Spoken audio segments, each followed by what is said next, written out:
اعوذ باللہ من الشیطان الرجیم بسم اللہ الرحمن الرحیم السلام علیکم ورحمۃ اللہ وبرکاتہ۔ اس ویڈیو میں ہم بیان کرنے جا رہے ہیں حضرت ابوبکر صدیق کی وفات کا واقعہ۔ حضرت ابوبکر صدیق کی وفات کیسے ہوئی، جاننے کے لیے ویڈیو کو آخر تک دیکھیے تاکہ مکمل معلومات تک رسائی ممکن ہو سکے۔ تمام دوستوں سے گزارش ہے کہ ایک بار عقیدت و احترام سے درود شریف پڑھ لیجئے۔ حضور اکرم صلی اللہ علیہ وآلہ وسلم نے فرمایا، جس نے مجھ پر ایک مرتبہ درود بھیجا، اللہ تعالیٰ اس پر 10 رحمتیں نازل فرمائے گا، اس کے 10 گناہ معاف فرمائے گا اور اس کے 10 درجے بلند فرمائے گا۔ اللہم صلی علی محمد وعلی آل محمد کما صلیت علی ابراہیم وعلی آل ابراہیم انک حمید مجید۔ اللہم بارک علی محمد وعلی آل محمد کما بارکت علی ابراہیم وعلی آل ابراہیم انک حمید مجید۔ اسلام مائی ٹرو بلیف کے تمام دوستوں کو محبت بھرا سلام۔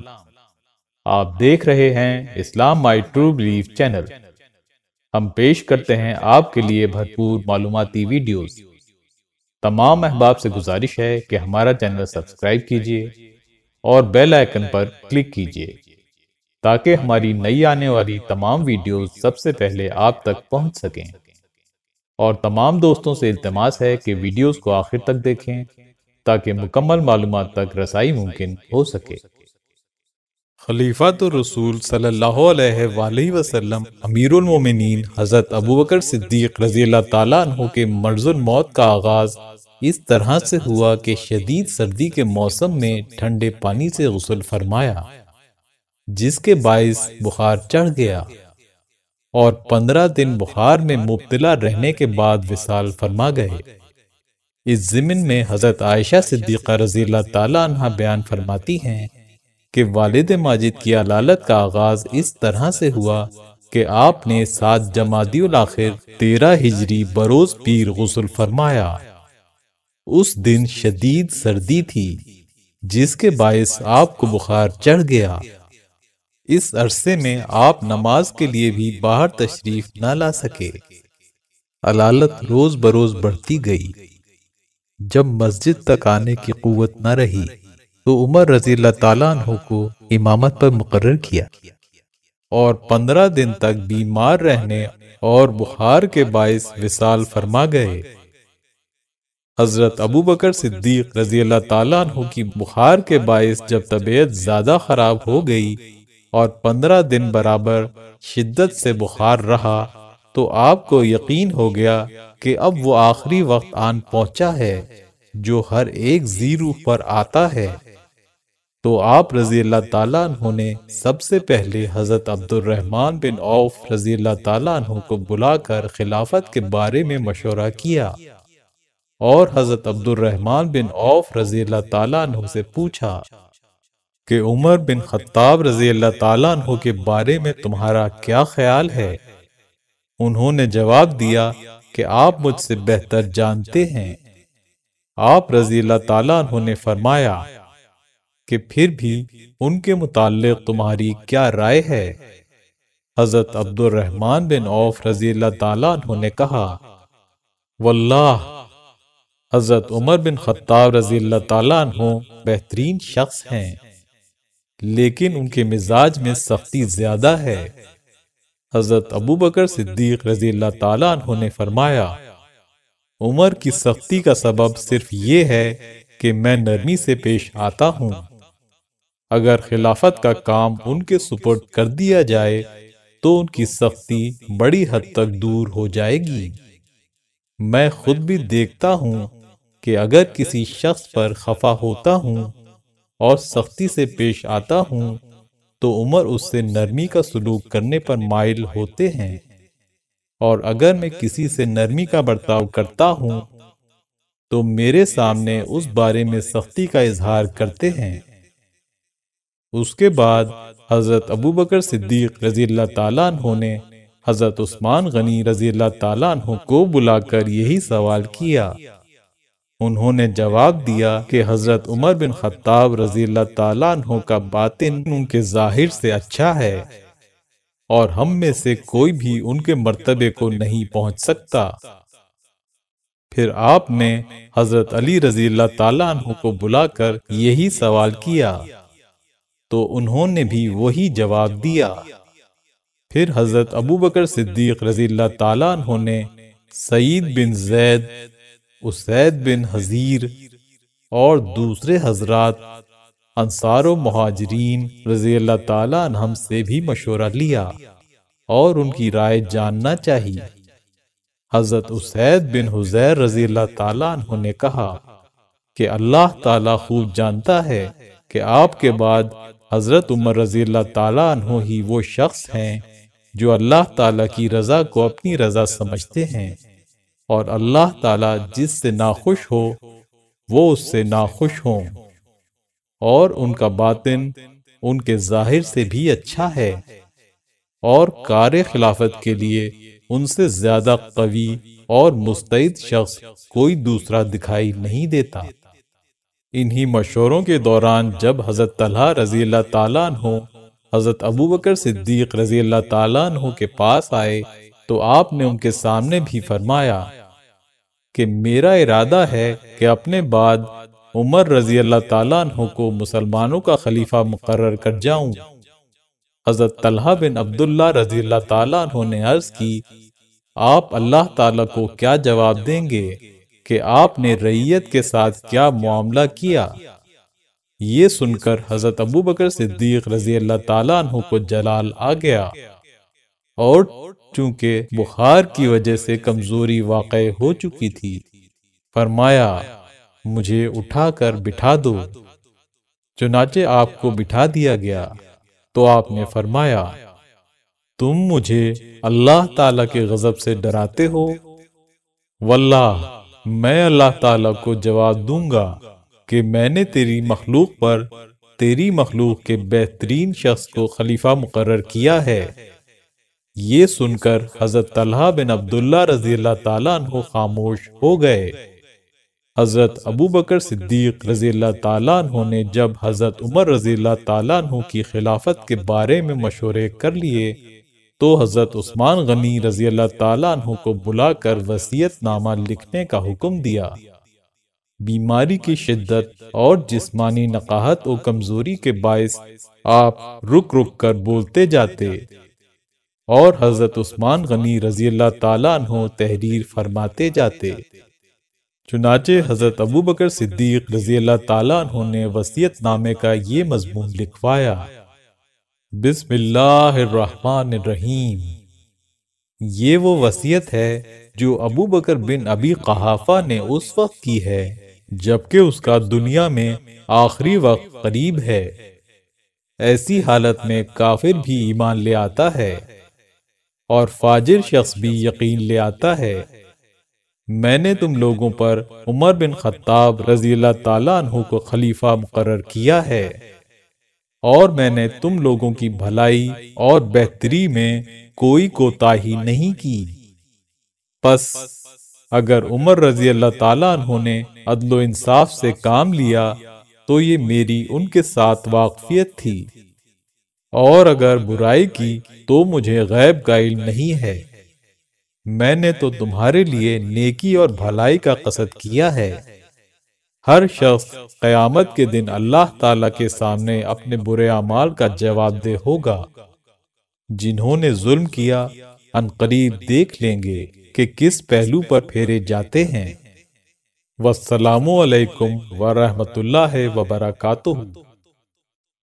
بعض روایات میں آتا ہے کہ جب حضرت ابو بکر صدیق رضی اللہ تعالیٰ عنہ نے حضرت عثمان غنی رضی اللہ تعالیٰ عنہ کو وصیت لکھوانا شروع کی اور ابھی ابتدائی الفاظ ہی لکھے گئے تھے کہ میں تم لوگوں پر خلیفہ مقرر کرتا ہوں، تو آپ پر غشی طاری ہو گئی۔ چونکہ حضرت عثمان غنی رضی اللہ تعالیٰ عنہ کو آپ کی منشا کا علم تھا، اس لیے انہوں نے حضرت عمر فاروق رضی اللہ تعالیٰ عنہ کا نام اپنی طرف سے لکھ دیا۔ جب تھوڑی دیر بعد ہوش آیا تو حضرت عثمان غنی رضی اللہ تعالیٰ عنہ سے فرمایا کہ جو کچھ میں نے لکھوایا ہے اسے پڑھ کر سناؤ۔ انہوں نے پڑھ کر سنایا تو اللہ اکبر کہتے ہوئے فرمایا، اللہ تمہیں جزائے خیر دے، تم نے میرے دل کی بات لکھ دی۔ چنانچہ جب وصیت نامہ مکمل ہو گیا تو آپ نے حکم دیا کہ لوگوں کو پڑھ کر سنا دیا جائے۔ پھر اس شدت مرض کی حالت میں باہر تشریف لائے اور مسلمانوں کے مجمع سے مخاطب ہو کر فرمایا، میں نے اپنے کسی عزیز رشتہ دار کو خلیفہ نہیں بنایا، اور میں نے صرف اپنی ہی رائے سے عمر فاروق رضی اللہ تعالیٰ عنہ کو خلیفہ نہیں بنایا، بلکہ صاحب رائے لوگوں سے مشورہ لینے کے بعد خلیفہ بنایا ہے اور ان کو منتخب کیا ہے جو تم لوگوں میں سب سے بہتر ہیں۔ پس کیا تم لوگ ان کے خلیفہ ہونے پر رضامند ہو جس کا میں نے تمہارے لیے انتخاب کیا ہے؟ تمام حاضرین نے آپ کی بات سن کر کہا کہ ہم آپ کی تجویز اور آپ کے انتخاب پر راضی ہیں۔ اس کے بعد حضرت ابو بکر صدیق رضی اللہ تعالیٰ عنہ نے فرمایا کہ تم کو چاہیے کہ ان کے احکامات کی کامل اطاعت کرو۔ سب لوگوں نے اقرار اطاعت کیا اور کہا کہ ہم آپ سے عہد کرتے ہیں کہ ہر حال میں حضرت عمر رضی اللہ تعالیٰ عنہ کی اطاعت و فرما برداری کریں گے۔ پھر ہاتھ اٹھا کر دعا کی، اے اللہ، میں نے یہ انتخاب صرف مسلمانوں کی بہتری کے ارادے سے کیا ہے اور اس اندیشے سے کہ ان میں فساد نہ ہو۔ میں نے وہ عمل کیا ہے جس کو تو بہتر جانتا ہے۔ میں نے خوب غور و فکر کے بعد رائے قائم کی ہے۔ بہترین اور قوی ترین انسان کو ولی عہد کیا ہے جو سب سے زیادہ مسلمانوں کی راست روی کا خواہش مند ہے۔ میرے لیے تیرا جو حکم آنا تھا آ چکا، اب میں ان کو تیرے سپرد کرتا ہوں۔ وہ تیرے بندے ہیں اور ان کی باغ تیرے ہاتھ میں ہے۔ اے اللہ، ان کے مالکوں کو صلاحیت دے اور ولی عہد کو خلفائے راشدین کے زمرے سے کر اور اس کی رعیت کو صلاحیت بخش۔ اس کے بعد حضرت ابو بکر صدیق رضی اللہ تعالیٰ عنہ نے حضرت عمر فاروق رضی اللہ تعالیٰ عنہ کو بلا کر مفید نصیحتیں کیں اور ان کو مخاطب کرتے ہوئے فرمایا، اے عمر، میں نے تمہیں اپنا جانشین مقرر کیا ہے اور تم کو اصحاب رسول صلی اللہ علیہ وآلہ وسلم پر اپنا نائب بنایا ہے۔ اللہ تعالیٰ سے ظاہر و باطن سے ڈرتے رہنا۔ اللہ تعالیٰ کے بعض حقوق ہیں جو رات سے متعلق ہیں، ان کو وہ دن میں قبول نہیں فرمائے گا۔ اللہ تعالیٰ نوافل کو قبول نہیں فرماتا جب تک کہ فرائض ادا نہ کیے جائیں۔ جن کے نیک اعمال قیامت میں وزنی ہوں گے وہی فلاح پائیں گے، اور جن کے اعمال صالحہ کم ہوں گے وہ مصیبت میں مبتلا ہوں گے۔ فلاح و نجات کے راستے قرآن پاک پر عمل کرنے اور حق کی پیروی سے حاصل ہوتے ہیں۔ اے عمر، کیا تم کو معلوم نہیں کہ ترغیب و ترہیب اور انداز و بشارت کی آیات قرآن حکیم میں ساتھ ساتھ نازل ہوئی ہیں تاکہ مومن اللہ تعالیٰ سے ڈرتا رہے اور اس سے اپنی مغفرت طلب کرتا رہے۔ اے عمر، جب قرآن پاک میں اہل جہنم کا ذکر آئے تو دعا کرو کہ اے اللہ، تو مجھے ان میں شامل نہ کرنا، اور جب اہل جنت کا ذکر آئے یعنی ان آیات کی تلاوت کرتے وقت یہ دعا کرو کہ اے اللہ، تو مجھے ان میں شامل فرما۔ اے عمر، جب تم میری ان نصیحتوں پر عمل کرو گے تو موت سے زیادہ کوئی چیز تمہیں محبوب نہ ہوگی، اور تم بڑی بےتابی سے بارگاہ الہی میں حاضر ہو کر اس کے انعامات سے بہرہ ہونے کی خواہش کا اظہار کرو گے۔ لیکن اگر ایک کان سے سن کر دوسرے سے نکال دو گے تو موت سے زیادہ کوئی اور چیز تمہارے لیے خوف کا باعث نہ ہوگی۔ اور یاد رکھو کہ اس طرح تم اللہ تعالیٰ کو ہرگز عاجز نہ کر سکو گے۔ ان امور سے فراغت کے بعد حضرت ابوبکر صدیق رضی اللہ تعالیٰ عنہ نے اپنے ذاتی اور گھریلو معاملات کی طرف توجہ فرمائی۔ آپ نے اپنی بیٹی ام المومنین حضرت عائشہ صدیقہ رضی اللہ تعالیٰ عنہ کو ایک قطع زمین ہبہ فرمایا تھا جس میں کھجور کے درخت لگے ہوئے تھے۔ وصال سے قبل آپ نے حضرت عائشہ صدیقہ رضی اللہ تعالیٰ عنہ سے فرمایا، اے میری بیٹی، میں تم کو تمام لوگوں میں سب سے زیادہ آسودہ حال دیکھنا پسند کرتا تھا، اور مجھے کسی طرح پسند نہیں کہ میرے بعد تم تنگ دست ہو جاؤ۔ میں نے تم کو جو قطع زمین دیا تھا اب تک تم نے اس سے نفع اٹھایا اور وہ تمہارا تھا، اور میرے انتقال کے بعد وہ متروکہ ہو جائے گا، اور قرآن کے احکام وراثت کے مطابق تمہاری بہنوں اور بھائیوں پر تقسیم ہوگا۔ حضرت عائشہ صدیقہ رضی اللہ تعالیٰ عنہ کی صرف ایک بہن تھی، اس لیے بڑی حیران ہوئی کہ بہنوں کا کیا مطلب۔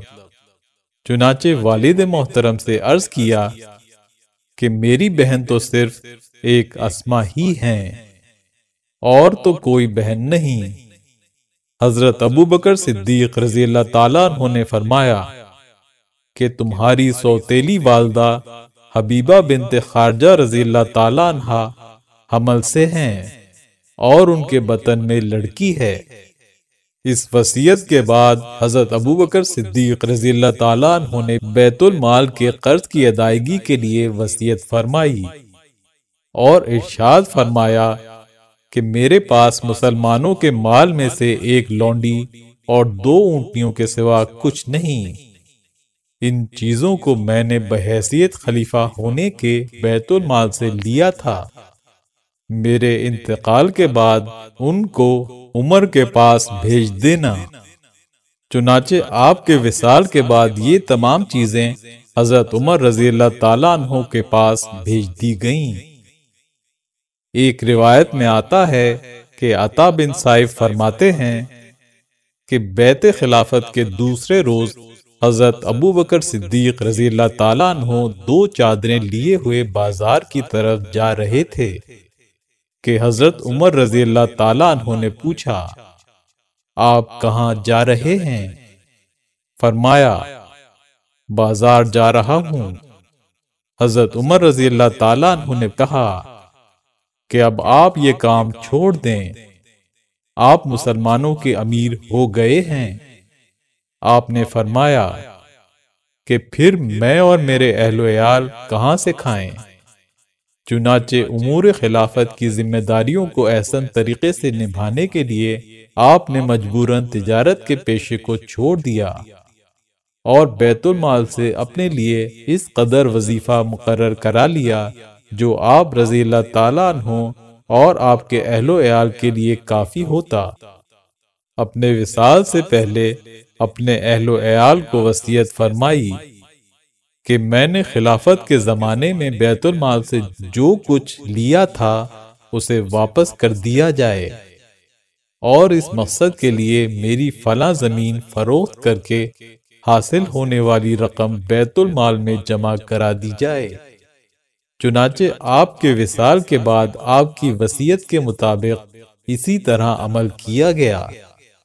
جب حضرت عمر رضی اللہ تعالیٰ عنہ کے پاس بیت المال میں جمع ہونے کے لیے یہ تمام چیزیں پہنچائی گئیں تو حضرت عمر رضی اللہ تعالیٰ عنہ نے فرمایا، اللہ تعالیٰ ابو بکر رضی اللہ تعالیٰ عنہ پر رحم فرمائے۔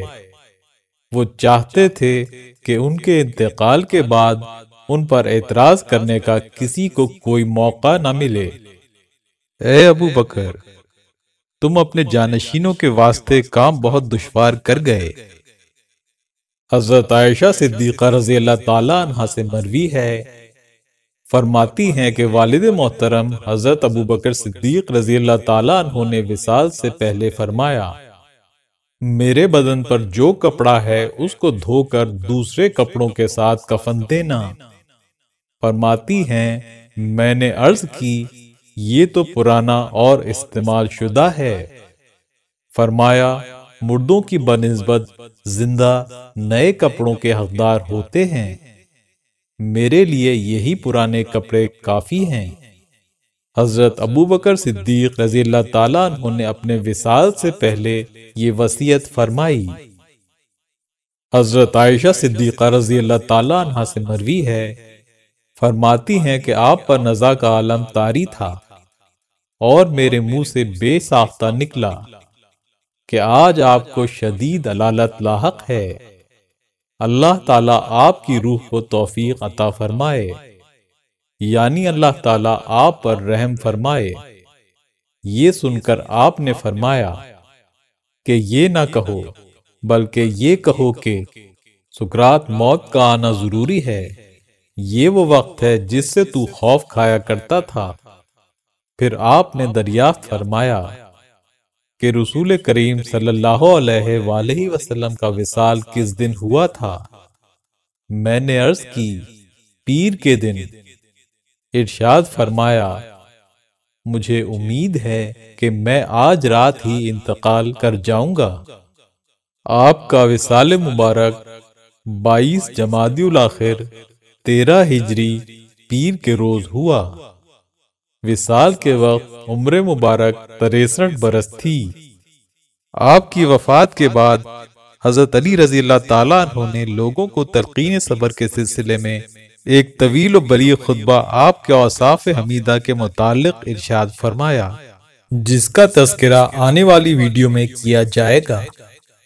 ام المومنین حضرت عائشہ رضی اللہ تعالیٰ عنہ نے فرمایا، اللہ آپ کے چہرے کو تر و تازہ رکھے اور دین اسلام کو آفات و مصائب سے بچانے کے لیے جو کوششیں آپ نے کی ہیں ان کا بہتر بدلہ آپ کو دے۔ آپ نے اس فانی دنیا کو چھوڑ کر اسے ذلیل کر دیا اور آخرت کو اپنے دم سے عزت بخشی۔ آپ کی وفات رسول اللہ صلی اللہ علیہ وآلہ وسلم کے بعد ہمارے لیے سب سے زیادہ دردناک حادثہ ہے۔ اللہ نے اپنے کلام میں بندوں کو صبر کرنے کا حکم دیا ہے اور اس کے بدلے بہترین انعامات کا وعدہ فرمایا ہے۔ اس لیے ہم بھی آپ کی وفات پر صبر و استقامت کا اظہار کرتے ہیں اور اللہ سے ان انعامات کے طالب ہیں جو اس نے صبر کرنے کے بدلے میں ہم سے کر رکھے ہیں۔ اللہ آپ پر اپنی رحمت اور سلامتی نازل فرمائے۔ حضرت عمر کو تو اس صدمے کا باعث گفتگو کا یارہ ہی نہ تھا۔ وفات کے بعد جب وہ حجرے میں داخل ہوئے تو صرف یہ الفاظ ان کے منہ سے نکل سکے، اے خلیفہ رسول صلی اللہ علیہ وآلہ وسلم، آپ کی وفات نے قوم کو سخت مصیبت اور مشکلات میں مبتلا کر دیا ہے، ہم تو آپ کی گرد کو بھی نہیں پہنچ سکتے، آپ کے مرتبے کو کس طرح پا سکتے ہیں؟ غسل اور کفن کے بعد آپ کو اسی چارپائی پر مسجد نبوی میں لے جایا گیا جس پر رسول کریم صلی اللہ علیہ وآلہ وسلم کا جسد اطہر رکھ کر قبر انور میں اتارا گیا تھا۔ مسجد نبوی میں آپ کا جنازہ رسول کریم صلی اللہ علیہ وآلہ وسلم کے روضہ اطہر اور منبر مبارک کے درمیان رکھا گیا، جہاں پر حضرت عمر فاروق رضی اللہ تعالیٰ عنہ نے نماز جنازہ پڑھائی۔ ایک روایت میں آتا ہے کہ حضرت ابوبکر صدیق رضی اللہ تعالیٰ عنہ نے اپنے وصال مبارک سے قبل یہ وصیت فرمائی تھی کہ میرے جنازے کو تیار کر کے حجرہ انور جس میں رسول اللہ صلی اللہ علیہ وآلہ وسلم کا روضہ اطہر ہے کے سامنے رکھ کر عرض کرنا، السلام علیکہ یا رسول اللہ، یہ ابوبکر آپ کے دروازے پر حاضر ہے، پھر جیسا حکم ہو کرنا۔ چنانچہ آپ کی وصیت کے مطابق آپ کے جنازے کو تیار کر کے حجرہ انور کے سامنے رکھ دیا گیا اور عرض کیا گیا، یا رسول اللہ صلی اللہ علیہ وآلہ وسلم، یہ آپ کے یار غار ابو بکر صدیق رضی اللہ تعالیٰ عنہ آپ کے دروازے پر حاضر ہیں، اور ان کی تمنا آپ کے حجرہ انور میں دفن ہونے کی ہے۔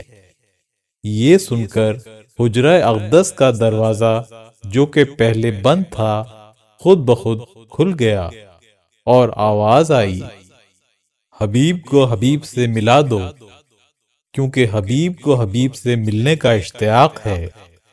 حضور سرور کائنات صلی اللہ علیہ وآلہ وسلم کے روضہ اطہر سے جب حضرت ابو بکر صدیق رضی اللہ تعالیٰ عنہ کے دفن کی اجازت عطا ہوئی تو جنازے کو اندر لے جایا گیا اور رسول اللہ صلی اللہ علیہ وآلہ وسلم کے شانہ مبارک کے قریب آپ کو دفن کر دیا گیا۔